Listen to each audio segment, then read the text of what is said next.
नमस्कार, मी अनुश्री करंदीकर. नम्मा होमिओपॅथी आरोग्य संजीवनी या विशेष कार्यक्रमात तुमचं सगळ्यांचं अगदी मनापासून स्वागत.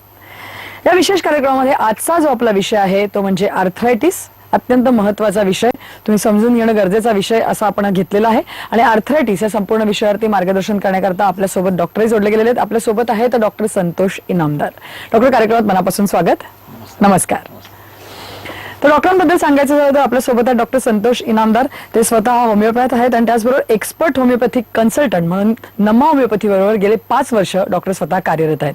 एकूणच त्यांच्याबद्दल सांगायचं झालं तर विविध प्रकारचे कार्यक्रम असतील, शोज असतील किंवा विविध प्रकारचे कॅम्प्स असतील, याच्या माध्यमातून नम्मा होमिओपॅथीच्या विविध ट्रीटमेंट्स, त्यांचे वेगवेगळे फॉर्म्युले, या सगळ्या गोष्टी लोकांपर्यंत पोहोचवणं, त्याचा प्रसार, त्याचा प्रचार करणं ही डॉक्टरांची विशेष खासियत आहे असं म्हणायला हरकत नाही. आणि याच माध्यमातून मला वाटतं नम्मा होमिओपॅथीच्या विविध गोष्टी आतापर्यंत अनेक पेशंट्स किंवा प्रेक्षकांपर्यंत पोहोचलेल्या देखील आहेत. नम्मा होमिओपॅथीबद्दल जर का सांगायचं झालं तर एकूणच संपूर्ण नम्मा होमिओपॅथीच्या कर्नाटक आणि महाराष्ट्रामध्ये मिळून 21 शाखा आहेत.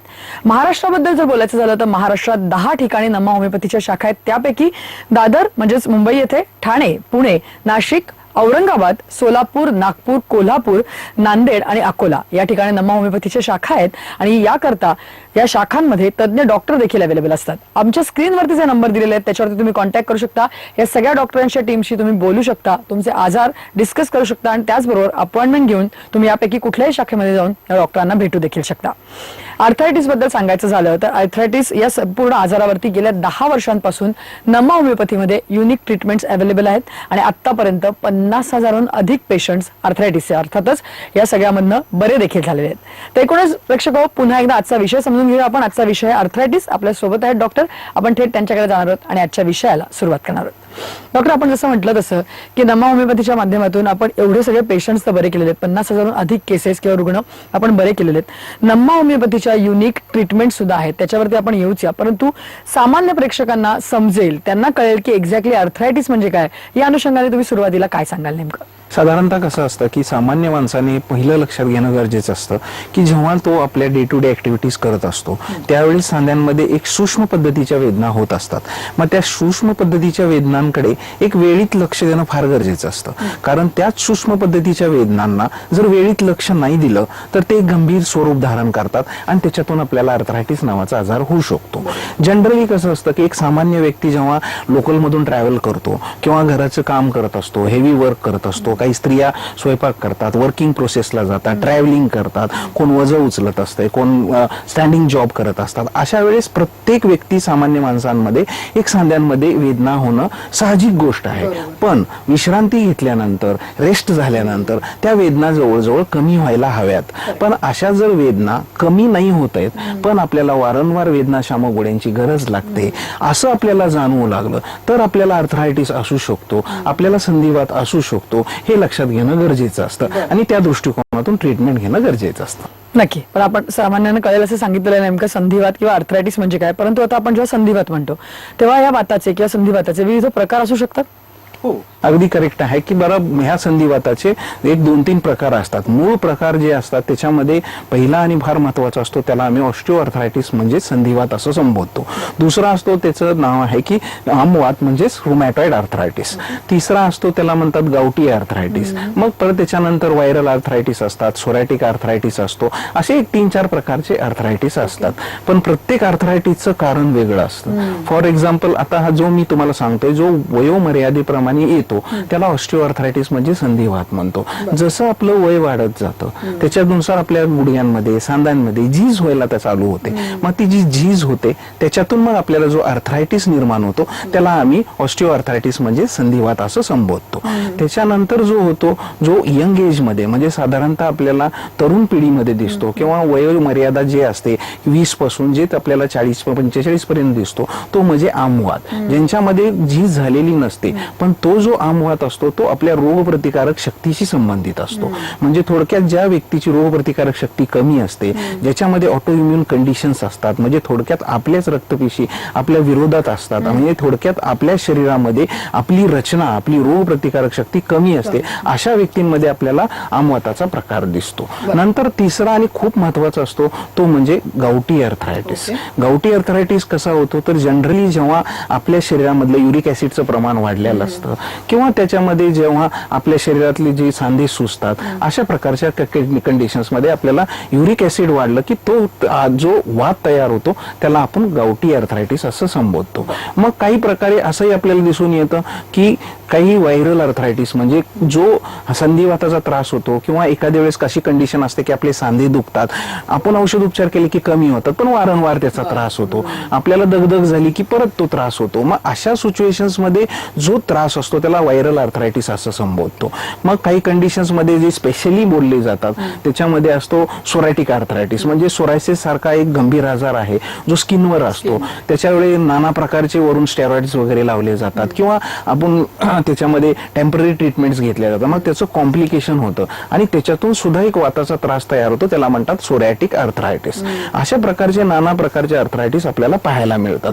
पण आता आपल्याला असंही नवीन पद्धतीने आपल्याला पाहायला मिळते की ज्याला म्हणायचं ज्युएनाइल अर्थरायटिस, म्हणजे लहान मुलांमध्ये सुद्धा दैनंदिन जीवन विस्कळीत झाल्यामुळे किंवा फास्ट फूड घेतल्यामुळे प्रॉपर आहार न मिळाल्यामुळे सुद्धा आपल्याला पाहायला मिळतो. असे हे 2-3 प्रकारचे प्रमुख अर्थरायटिसचे प्रकार आहेत. तर डॉक्टर, आपण अर्थरायटिस विषय सगळं समजून तर घेतोय, परंतु जसे मी प्रश्न विचारते तसे अनेक प्रेक्षक आपल्याला जोडले गेले, त्यांचाही प्रश्न आहे, तर आपण त्यांच्याकडे जाऊया, त्यांच्याशी बोलूया, त्यांचे प्रश्न समजून घेऊया. बोला, आपल्यासोबत आता प्रेक्षक जोडले गेलेले आहेत. बोला, तुमचा प्रश्न विचारा. नमस्कार, मला एक डॉक्टरांना प्रश्न विचारायचा होता. माझं नाव अनिता केळकर, मी पुण्यातून बोलत आहे आणि सध्या माझी कंबर खूप जास्त दुखते. हा त्रास मला साधारण 4 ते 5 वर्षापासून होत आहे आणि मागील 1-2 महिन्यापासून तर माझ्या पायांना मुंग्याही यायचा त्रास सुरू झालेला आहे. हा नेमकं कोणता त्रास आहे आणि याला काय ट्रीटमेंट घेऊ शकते मी? नक्की अनिता, काय सांगाल डॉक्टर? आता जनरली जेव्हा तुम्ही जो प्रश्न विचारला मला की बाबा माझी कंबर दुखते आहे, तर त्याच्यामध्ये तुम्हाला हा कसल्या प्रकारच्या हात पायाला मुंग्या येत आहेत आणि त्याच्यातून तुम्हाला काय त्रास होतोय, तर हा सगळं जर जनरली पाहिलं तर हा लंबार स्पॉन्डिलोसिसचा त्रास आहे. जसं मी या शो मध्ये आधीच सांगितलं की हा लंबार स्पॉन्डिलोसिस सुद्धा एक प्रकारचा अर्थरायटिस आहे. म्हणजे थोडक्यात काय तर तुमच्या कमरेचे जे मणके आहेत त्याच्यामध्ये जीज होणं, त्याच्यात नस दबली जाणं असे प्रकार चालू झालेले आहेत. तर ह्याच्यामध्ये आता जसं मी सांगतो की तुम्हाला आता ही अर्ली स्टेज आहे, त्याच्यामध्ये ट्रीटमेंट घेणं गरजेची आहे. तुम्ही आवर्जून आमच्या नमा होमिओपॅथीच्या पुणे शाखेला संपर्क साधू शकता आणि आम्ही जे आता तुम्हाला रिसंटचे फॉर्म्युलेज देतोय त्याचा तुम्ही फायदा घेऊन तुम्हाला ट्रीटमेंट चालू करू शकता. नक्की. तर डॉक्टर, आपण विविध आता हे प्रकार बघितले संधिवाताचे किंवा अर्थरायटिसचे, परंतु आता जसं आपण लक्षणांकडे जाऊ, कारण एखादा दुखतोय आपला सांधा असं म्हटल्यानंतर आपण डॉक्टरकडे जातो, तर मग हे वेगवेगळे प्रकार आहेत, तर मग त्याच्या अनुषंगाने लक्षणं पण वेगवेगळी असू शकतात? हो, अगदी बरोबर आहे तुमचं की जे संधिवात असतात त्याच्यामध्ये प्रत्येकाची लक्षणं वेगळी पद्धतीने असतात. ओव्हरऑल त्याच्यामध्ये साइन सिम्पटम्स तुम्हाला वेगळे दिसतात. कधी कधी पेन्स हा सिम्पटम तुम्हाला सगळीकडे दिसेल, म्हणजे वेदना हे तुम्हाला सगळीकडे सापडतील, कॉमन सिम्पटम्स राहतील. पण त्याच्यातून आता संधिवाताच्या मधला जो ऑस्टिओआर्थरायटिस असतो ह्याच्यामध्ये तुम्हाला सांध्यांमध्ये सूज खूप दिसेल, कडकड आवाज असा आलेला दिसेल, तुमच्या मुवमेंट्स रिस्ट्रिक्टेड दिसतील.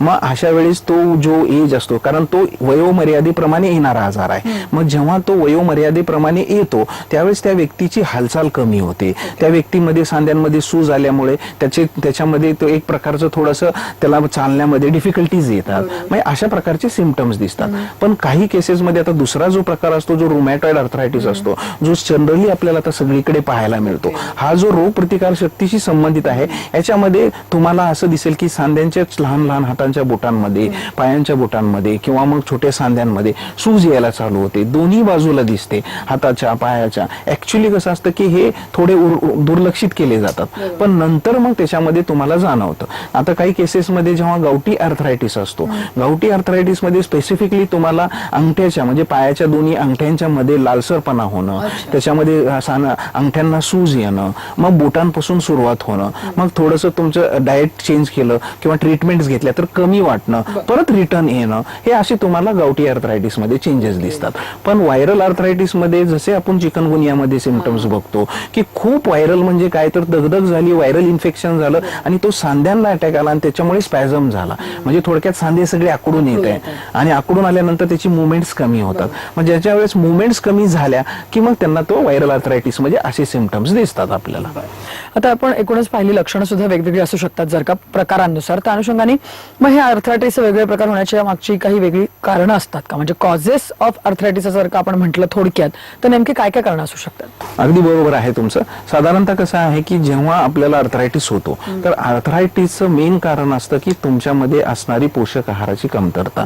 तुमच्यामध्ये जनरली काय पाहायला मिळतं आपल्याला, त्याच्यामध्ये बरीच कारणं आहेत. आर्थरायटिस होण्यामागे प्रत्येक आर्थरायटिसचा जो टाईप आहे त्या प्रकारानुसार त्याच्यामध्ये असणारे आपल्याला त्याच्यामध्ये कारण सापडतात. आता सुरुवातीला आपण असं पाहतो की काही कंडिशन्स मध्ये वाढतं वजन, म्हणजे थोडक्यात काय की आपलं वजन वाढत जात असतं. मग आता कसं की आपल्याला एक नैसर्गिकरित्या देवाने एक बॉडी ऍक्सेस दिलेला असतो. मग त्याच्यामुळे जसं आपल्या आई वडिलांचा सांधा असतो तशाच पद्धतीनं आपला सांधा तयार होतो. पण मात्र आपण त्याच्यावर वेट बिल्टअप करतो. मग ऍक्च्युअली वेट बिल्टअप झाल्यानंतर त्या बोन्सला ते बिअर होत नाही. मग त्याच्यातून तुम्हाला जे त्रास चालू होतात ते सगळे ते आर्थरायटिसचं कारण बनू शकतात. नंतर काही कंडिशन्स मध्ये तुम्हाला असं पाहायला मिळतं की आता जनरली एक्सरसाइज नसते, म्हणजे शेड्यूल कोड सेडेंटरी लाईफस्टाईल असते. मग सेडेंटरी लाईफस्टाईल मध्ये आपल्याला काय पाहायला मिळतं की वर्क प्रोसेस थोडीशी स्लो असते किंवा मग असंच वजन वाढत जातं, म्हणजे एक्सरसाइज शेड्यूल नसतं. थोडक्यात आपण कुठलेही कशा प्रकारचे एक्सरसाइज करत नाहीये, त्याच्यामुळे कंडिशन्स खराब होतात, आपल्या सांध्यांवर ताण पडतो आणि त्याच्यातून तुम्हाला हे सुद्धा एक महत्वाचं कारण असू शकतं. आणि एक फार महत्वाचं आणि इम्पॉर्टंट कारण आहे जे मी आवर्जून सांगू इच्छितो, तो म्हणजे पोषक आहाराची कमतरता. आता काय झालंय की जनरली आपण पाहतो सर्व लोकांना पळायचंय, सर्व लोकांना खूप पैसे कमवायचे, सर्व लोकांना खूप आपल्या ऍक्टिव्हिटीज करायचे किंवा सर्वांना पुढे जायचंय. या पुढे जाण्याच्या प्रोसेसमध्ये प्रत्येक व्यक्ती, एक सामान्य व्यक्ती, एक मोठा व्यक्ती किंवा वर्किंग वुमन, वर्किंग मॅन हे सगळे काय करतायत की आपल्या आहाराकडे दुर्लक्ष करतात आणि त्याच्यामुळे प्रॉपर कॅल्शियम लेवल जात नाहीत, व्हिटॅमिन D3 लेवल्स होत नाहीत, B12 जात नाही. म्हणजे थोडक्यात काय तर असून आपण घेत नाहीये. मग ह्याच्यामुळे काय होतं, जर पोषक आहाराची कमतरता झाली तर त्याच्यातून नक्कीच आपल्याला आर्थरायटिस होण्याची शक्यता, म्हणजे तो एक महत्वाचं कारण आहे. आणि मी आवर्जून सांगू इच्छितो की एक इम्पॉर्टंट कारण आहे जो आजच्या युगामध्ये जे लागू आहे ते म्हणजे बॅड हॅबिट्स. आता थोडक्यात काय की ह्या बॅड हॅबिट्स म्हणजे तुमच्या सर्वांचे म्हणजे व्यसनाधी जी जीवन असतात, म्हणजे थोडक्यात सिगरेट ओढणं, ड्रिंक्स घेणं, त्याच्यामध्ये परत आपण बरेच वेळा आपल्याला असं पाहायला मिळतं की हे रात्रीचं जागरण करणं किंवा एखाद्या वेळेस जेवण स्किप करणं, हे सुद्धा आपण डिसिप्लिन मध्ये न राहणं हे सुद्धा एक प्रकारचं आपल्यामध्ये कॉज असू शकतो. त्याच्यामुळे आपल्यामध्ये बॅड हॅबिट्स नसाव्या. जर बॅड हॅबिट्स असल्या तर आपल्याला आर्थरायटिस होऊ शकतो, आपली हाडं ठिसूळ होऊ शकतात, हाडांमधली बोन डेन्सिटी लेवल कमी होऊ शकते, हे लक्षात घेणं गरजेचं आहे. नक्की. म्हणजे एकूणच आपण जर का बघितलं सर तर आर्थरायटिस त्याचे प्रकार आणि त्यानुसारच मला वाटतं कुठेतरी कारण आणि लक्षणं त्याची वेगवेगळी दिसताना दिसत आहेत. तर त्या अनुषंगाने मला वाटतं जे पेशंट्स आहेत त्यांनी पण हे समजून घेणं गरजेचं आहे. तर ते समजून घेण्यासाठी मला पुढचा प्रश्न तुम्हाला हाच विचारायचा आहे की मी जसं म्हटलं की बऱ्याच वेळेला पेशंट तुमच्याकडे येत असेल की मला डॉक्टर गुडघा दुखतो तर मला संधिवातच झालाय, म्हणजे बऱ्याच वेळा ते स्वतःच लेबल करून जात कुठेतरी. परंतु अशा वेळेला डॉक्टर म्हणून मग तुम्ही त्यांना कुठलं डायग्नोस्टिक टेस्ट किंवा चाचण्या करायला सांगता जेणेकरून आपल्याला कळू शकतं की नेमकं त्यांना कुठला आर्थरायटिस झालाय किंवा आर्थरायटिस झालाय की नाही झालाय.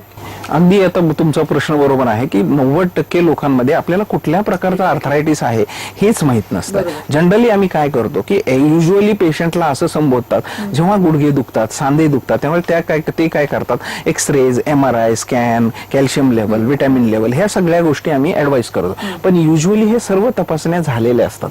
पेशंटला जेव्हा वाटत असतं मग प्रत्येक पेशंट असं संबोधतो की आपण हे तपासणी केल्यानंतर ते ना, पण तपासणी करून सुद्धा त्याला वैयक्तिक माहित नसतं की आपल्याला कुठल्या प्रकारचा त्रास आहे. ते फक्त असे संबोधतात की आपल्याला कसला तरी वात आहे, माझे थोडे सांधे दुखत होते, मी थोडीसे मेडिसिन्स घेतल्याने बेटर आहे. ऍक्च्युली तसं नसून आपल्याला तो कुठल्या प्रकारचा आहे हे निदान करणं गरजेचं असतं. मग अशा स्थितीमध्ये तुमचे कॅल्शियम लेवल्स बरोबर, तुमच्या विटॅमिन्स लेवल्स बरोबर, तुमचे एक्सरेज, MRI ह्याचा सुद्धा उपयोग होतो आणि आम्ही तशा वगैरे झालेले असतात. पण अशा स्थितीमध्ये सुद्धा आपल्याला कुठला आर्थरायटिस आहे हे त्यांना निदान नसतं.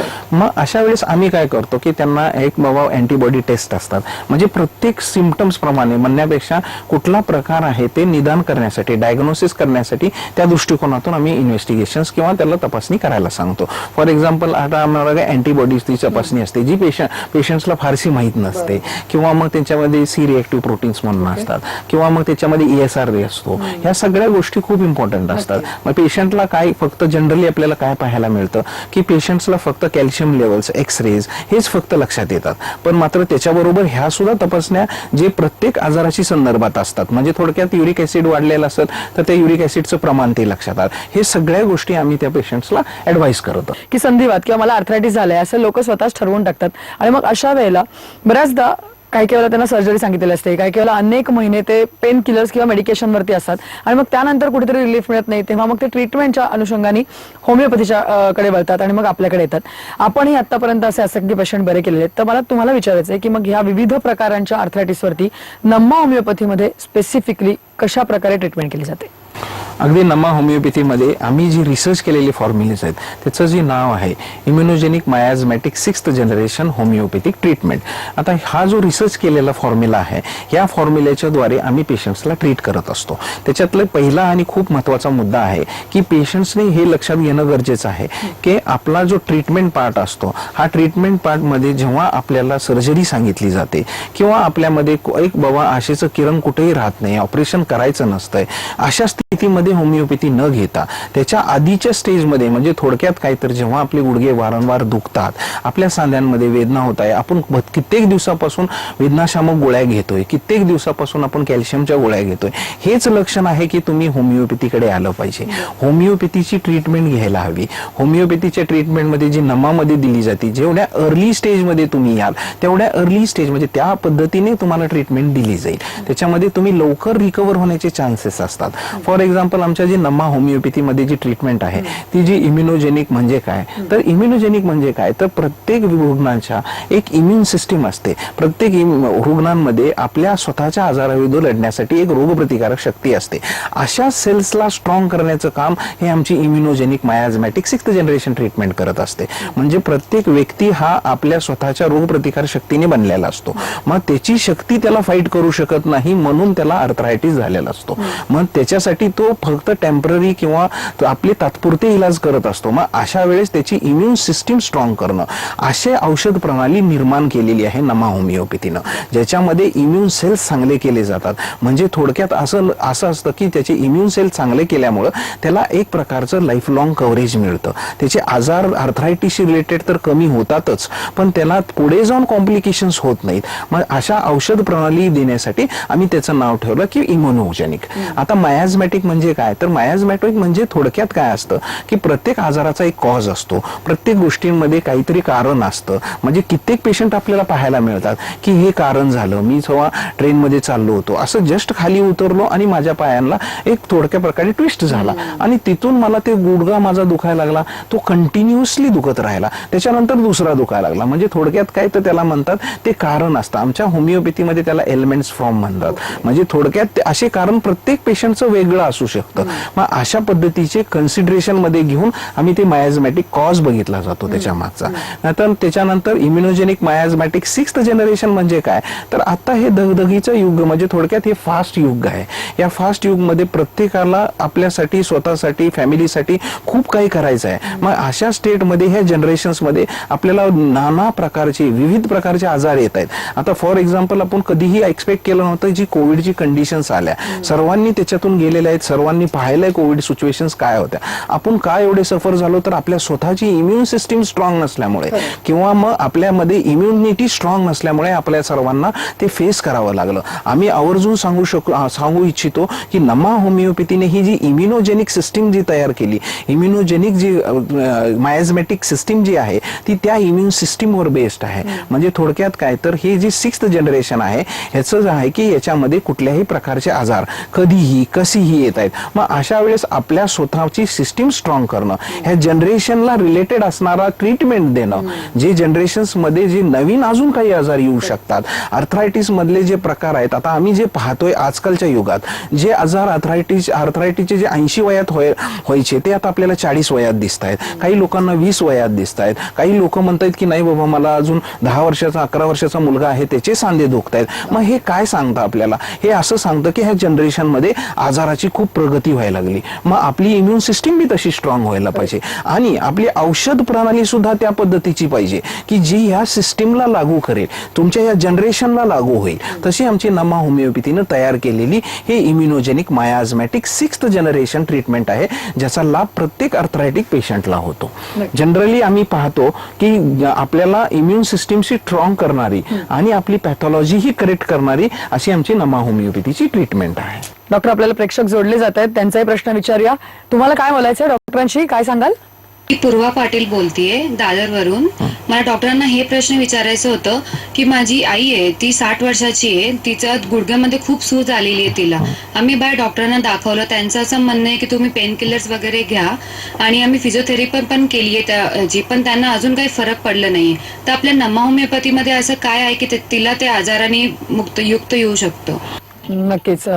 बोला डॉक्टर, काय सांगाल? आता पूर्वा पाटील, तुम्ही जो प्रश्न विचारला की तुमच्या आईचं वय 60 आहे आणि त्यांचे गुडघे खूप दुखत आहेत आणि त्याच्यामध्ये तुम्हाला त्रास होतोय, तुम्ही बरेच ट्रीटमेंट्स घेतलेत, वेदनाशामक गोळ्या घेतलेत, त्याच्यातून तुम्हाला रिलीफ नाहीये. मी तुम्हाला आवर्जून सांगू इच्छितो की त्याच्यामध्ये आताची कंडिशन पाहता हा तुमचा संधिवात म्हणजे हे ऑस्टिओआर्थरायटिस आहे. तुमच्यामध्ये आईंच्या मध्ये ते जे सांधे आहेत त्याच्यातली झीज झालेली आहे. मग त्याच्यामुळे त्यांच्यामध्ये वेदना जास्त असणं हे एक साहजिक गोष्ट आहे. कॅल्शियम लेवल्स कमी होणं हे साहजिक गोष्ट आहे. मग अशासाठीच आमच्या नमा होमिओपॅथीमध्ये ट्रीटमेंट आहे. तुम्ही आवर्जून त्यांना नमा होमिओपॅथीच्या शाखेमध्ये घेऊन या व आम्ही जे रिसेंटली डेव्हलप केलेले जे फॉर्म्युलाज आहेत ज्याचं नाव आहे इम्युनोजेनिक मायाझमॅटिक 6th जनरेशन, ह्या फॉर्म्युल्याचा त्यांना नक्कीच फायदा होईल. त्याच्यातून त्यांची कंडिशन्स अगदी 100% बरी होण्यापेक्षा स्वतःच्या पायावर उभा राहतील, त्यांना वेदना कमी होतील व ते स्वतःची कामं करू शकतील. इथपर्यंत तरी नमा होमिओपॅथीमध्ये चांगल्या पद्धतीची ट्रीटमेंट दिली जाईल तुम्हाला. त्यामुळे डॉक्टर, तुम्ही आज इथे आलात आणि एवढं छान मार्गदर्शन आपल्या प्रेक्षकांना केलं त्याबद्दल धन्यवाद. नमस्कार. धन्यवाद. या विषयासह नमा होमिओपॅथी आरोग्य संजीवनी या विशेष कार्यक्रमामध्ये आता मी इथेच थांबतोय. नमस्कार. नमा होमिओपॅथी आरोग्य संजीवनी.